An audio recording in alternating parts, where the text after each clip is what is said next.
দুঃখ নিজে গ্রহণ করে গৃহীত হয় মনের দ্বারে। নির্বুদ্ধি বোধহীনে দুঃখ কখনো আপনা হতে দেয় না মানুষে অজান্তে। নিজের সৃষ্টিহীন দৃষ্টি অঙ্গে আনে যাতনা। শিক্ষাগুরু শিশু হতে দিয়ে থাকে পিতামাতা। পিতামাতা মানুষের সুখ শিশু মনে হয় সৃষ্টি।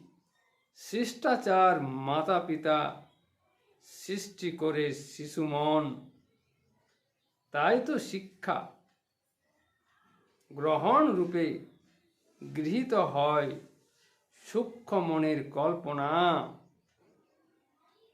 বয়সকালে যায় না পাওয়া সূক্ষ্ম মনের কল্পনা।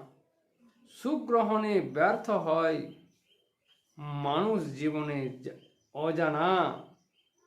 জানার ইচ্ছা চাইতে গেলে যোগের চাই মন্ত্রণা। যোগ গুরু দিয়ে থাকে যোগে আনে সান্ত্বনা।